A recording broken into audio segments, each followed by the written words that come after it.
Thank you for joining us today. We're here at the Dalton Gallery, the Center for the Arts in Old Town Rock Hill, and we're here today to talk about the 31st Annual Juried Competition and announce some awards. I'm here today with David Detrich. Good to see you. Thanks for having me. Thank you for joining such a beautiful exhibit. David Detrich is a professor of art at Clemson University from St. Louis, Missouri originally, and has an MFA degree from Alfred University in New York. Thanks for joining us today. Great to be here. So when you're looking at artwork, what is something you're looking for or looking for in the work that's going to inspire you or makes it a good piece of artwork in general? When looking at artwork, it's an exercise that is very similar to kind of deciphering a puzzle in a way. And I think if the work asks questions, if it stands up and says, hey, you're familiar with this, you've seen this, I can use that as a way to begin to introduce you to another type of content, then I think the work begins to participate in the discourse of contemporary and historical work and extends the knowledge of content as we know it within artwork. So the work asks a question, whether the entry point is one that deals with something that's kind of retinal. When I say retinal, I think about how our rods and cones work with color, with light, the way that we perceive space, something that might be strictly conceptual. We use our brains first, like if I'm literally reading things in a work, there's a couple pieces in the exhibit that have text, right? So I'm participating in a different exercise when I read something linguistically, right? So how does the artist take advantage of content, right? Everybody's about generating content. So how do you do it? It's not what it is, but how it gets delivered, right? And that's where discourse begins to take place. So with the use of the conventions of material, thinking about, when I look at work, as an academic, I can't help but think about art history, right? Contemporary work.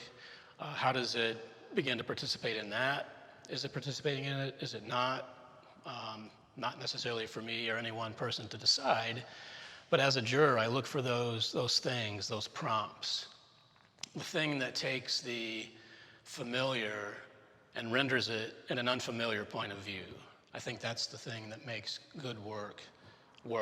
And when I say work, I mean like a verb, work, right? So I think good work does those kinds of things. And every piece in this work, in this show, does it differently. I wish we had a bigger space to include a lot more of the work that was entered into the exhibit, into the competition. Yeah, so 109 pieces were selected in it. Oh, not selected. 109 pieces were submitted to this exhibit, and you chosen 35. So what was it like to have to cut some out and jury that down?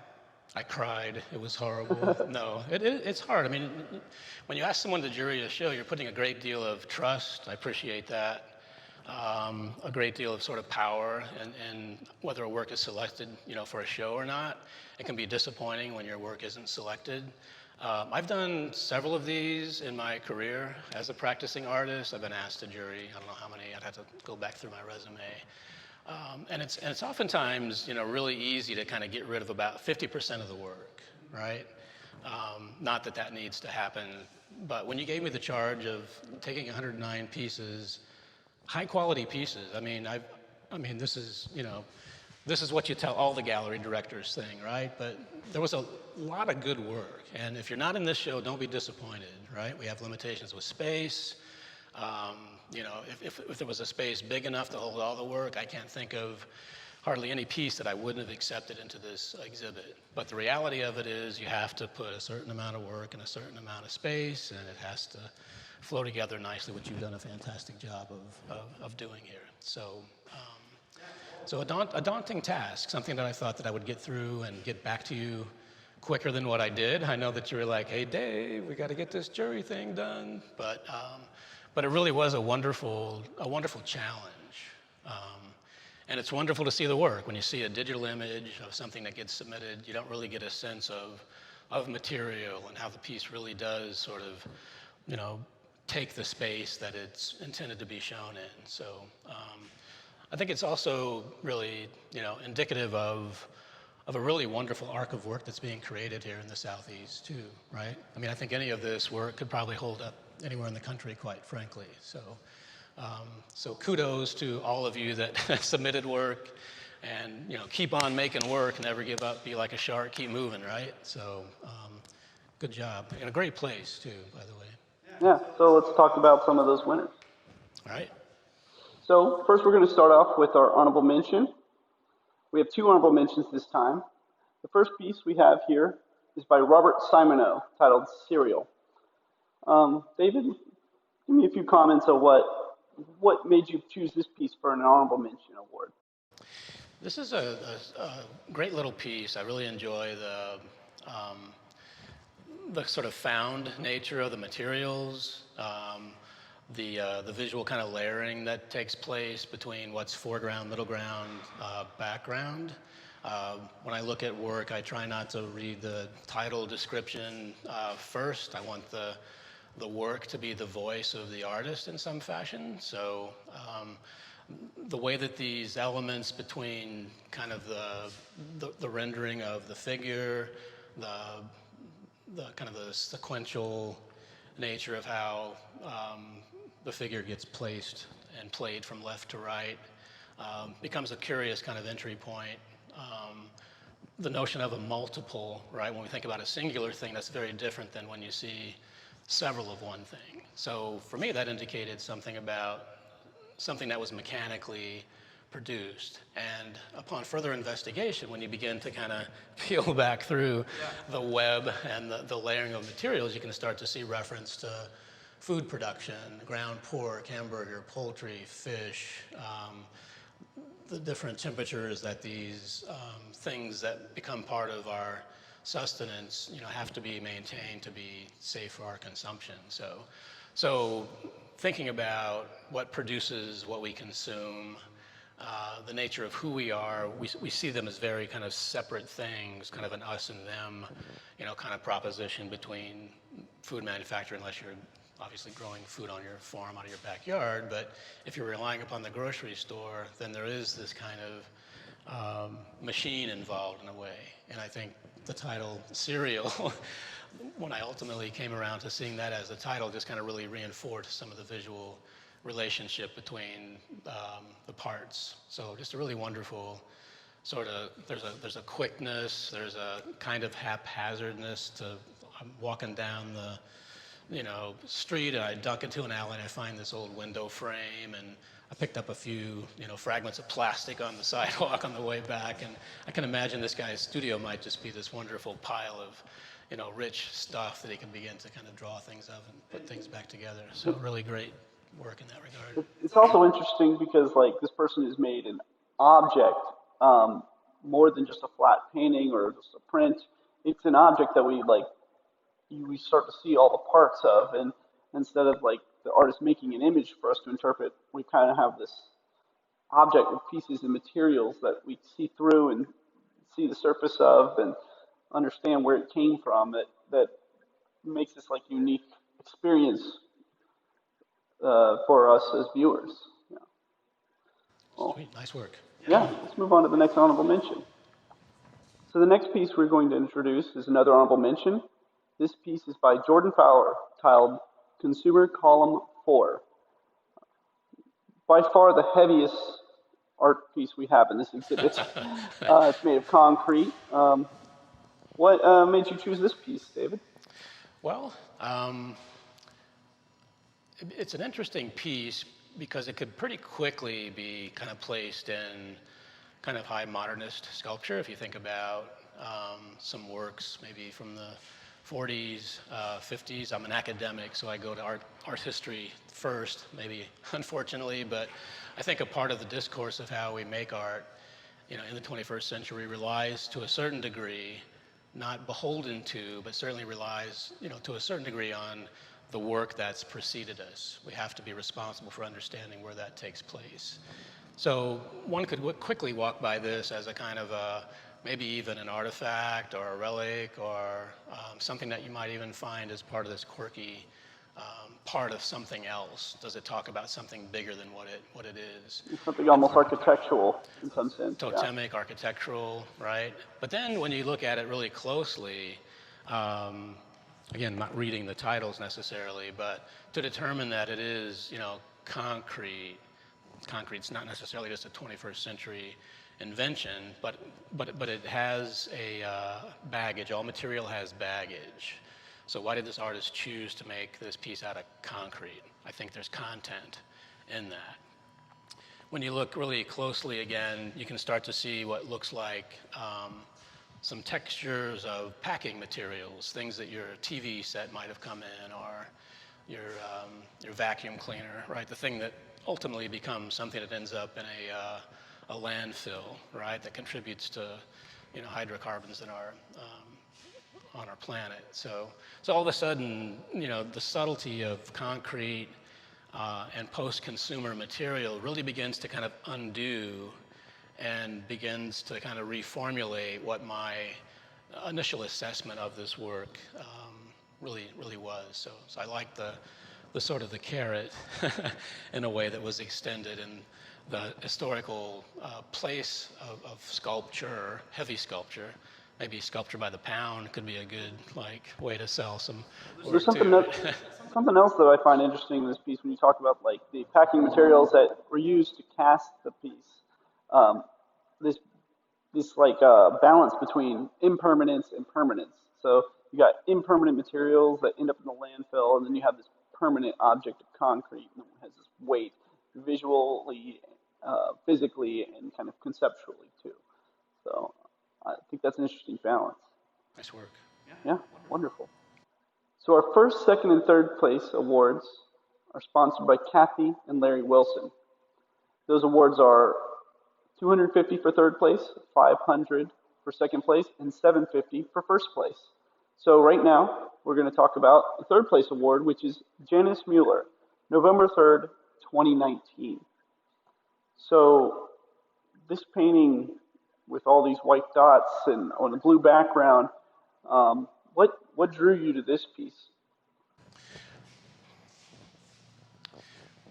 Again, a kind of an awkward place between what I should maybe be thinking about and maybe what I should be sensing, right? I mean, how were those marks made? They almost look like they're little fingerprints or thumbprints when you first look at it.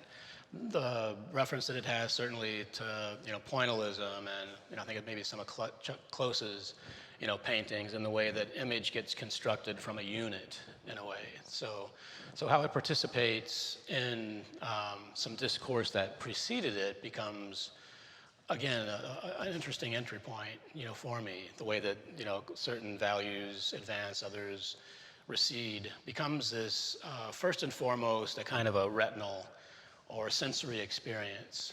But then when you read about the work and how it was derived, it is diametrically opposed to that, right? On this date, November 3rd, 2019, a statistic was announced, the number 5,640 dots, I assume, took the artist's breath away.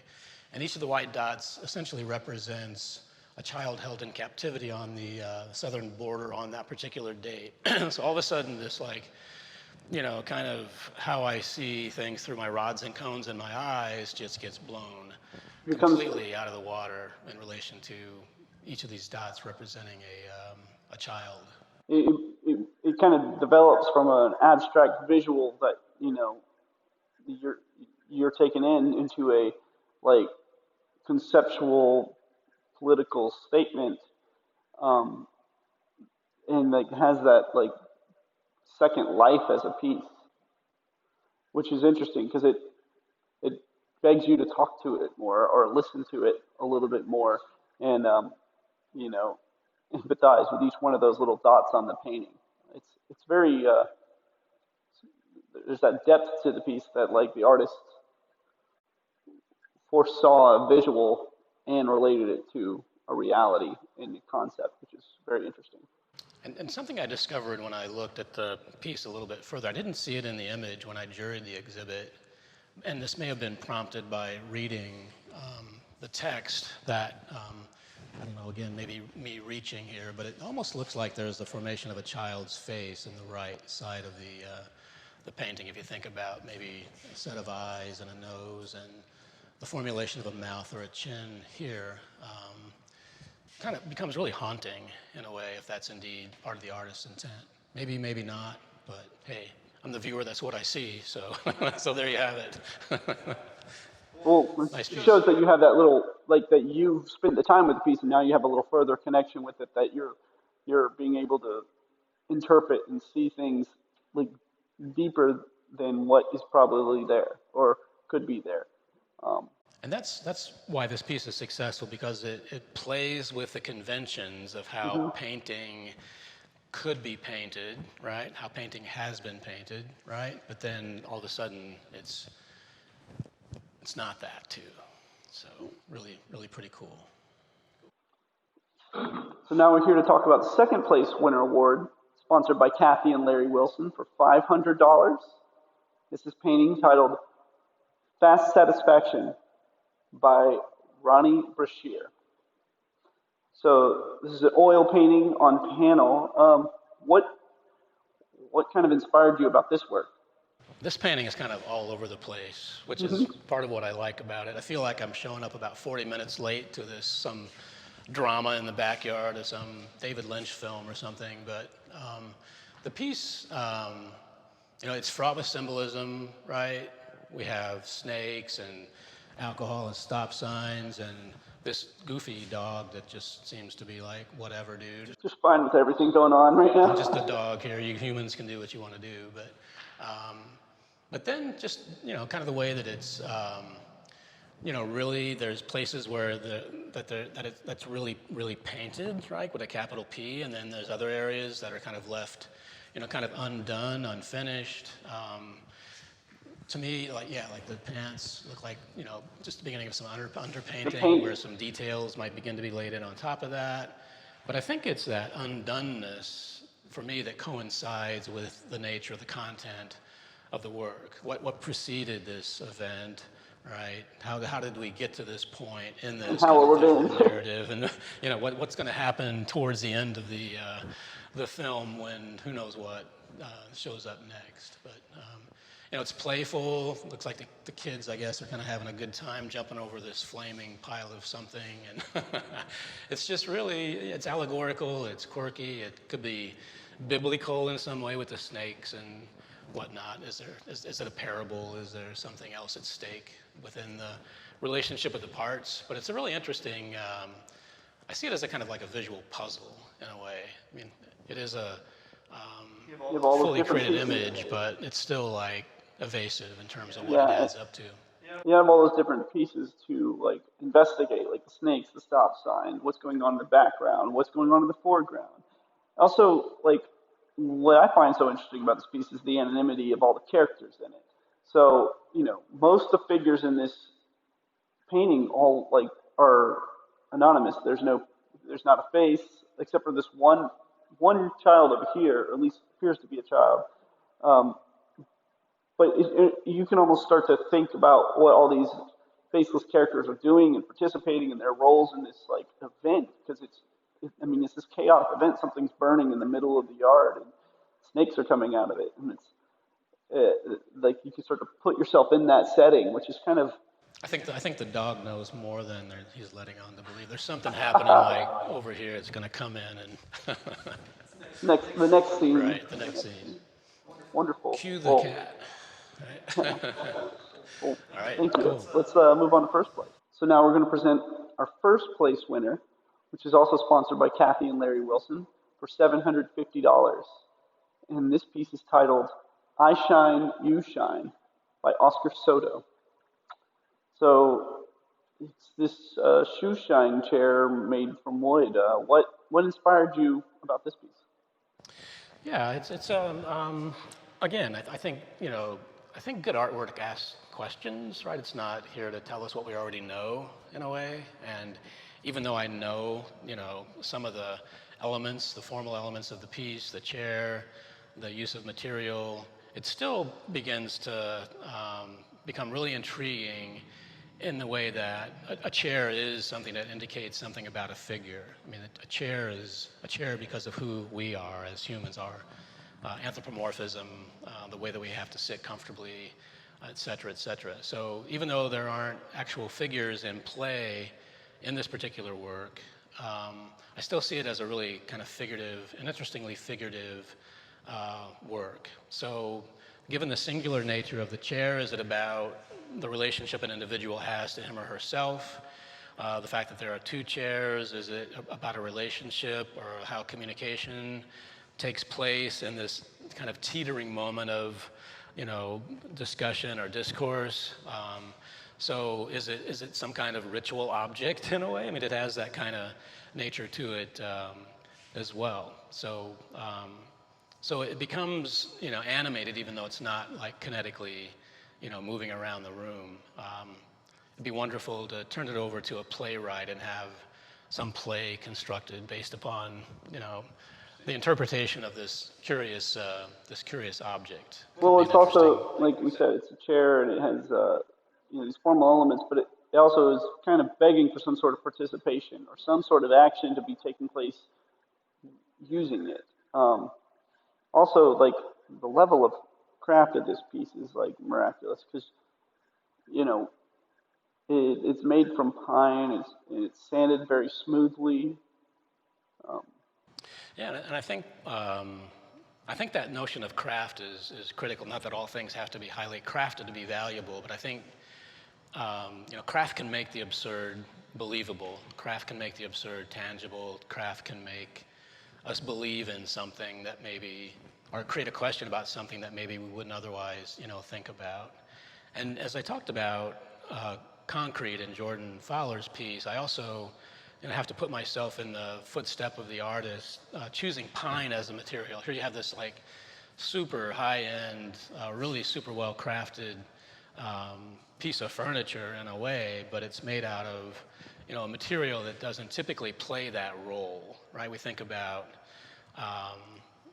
period furniture, we're using mahogany, or we're using some exotic wood to talk about opulence and privilege in a way. So this tension that takes place between pine and what it connotes versus the way that the object and material have been handled creates a really wonderful, really wonderful question in a way. That one sort of not cancels each other out, but it's a really interesting collaboration that takes place between that material and this particular form. So, yeah, really pretty exciting piece in that regard. Wonderful. Let's move on to Best of Show. Okay, so now we're going to talk about our Best of Show. This piece is sponsored by GERALD and Barbara Shapiro Endowment for $1,000. And that piece today is titled Jump Castle Sheet Cake Asthma by Emily FURR. So this is an interesting painting, oil paint on pink glittered vinyl with ribbons. I mean, we talk about the absurd. What like brought you to this piece as the Best in Show? It still has me puzzled, which is what I like about it, right? It's a hard piece to sort of place. Maybe it's the use of materials, the kind of the disparity of the materials and how well they begin to function together. That's not an easy thing to pull off, right? I mean, it's hard enough working in a singular kind of material, but to orchestrate, this quirky pink glittery stuff, with vinyl tape. There's a seduction to the work that exists in relation to the materials that she chose to use to render the work. But then I think some other things start to happen as I spend time, with the work. I look at some of the cues between how the face is painted, the nature of the expression on the face of the figure, whether that's a party hat or a dunce cap, the use of the color pink and red as a convention of what begins to identify women as women, right? In a socially prescriptive, unfortunate sort of way sometimes, right? What society hands us, we have to sort of deal with. So it becomes maybe a simultaneous place of celebration and criticism. I think maybe more criticism than celebration, quite frankly, given the nature of the expression on the face, and this really quirky place between, you know, it being kind of happy, a sort of happy fun piece. I mean, what's not happy about glitter, right? And then this like undercurrent of this other thing that's really, the thing that's really, really at stake, you know, when you look at the work. So I like that. What she set up as a material kind of entry point, as a sensory entry point, and then, you know, how a deeper content becomes, you know, derived from the use of the imagery and the conventions of gender. I think that's really in play pretty strongly here. I also, like, you're like right on point with what I'm thinking about this piece, with the happiness being betrayed by like the facial expression. And when you're like staring into this piece and you're trying to make sense of like the materials and the painting and the situation that we're looking at, and then every time I like return back to those eyes, I feel like I'm being like put on the spot just as much as I'm like putting this painting on the spot to be looked at. And that's just like that like questioning emotions that are being presented to me that keeps me like diving into this piece and asking more questions and wondering like what's going on. And you know, this material is like throwing out all the fanfare, but the facial expression is like sucking all the air out of the room when I look at it.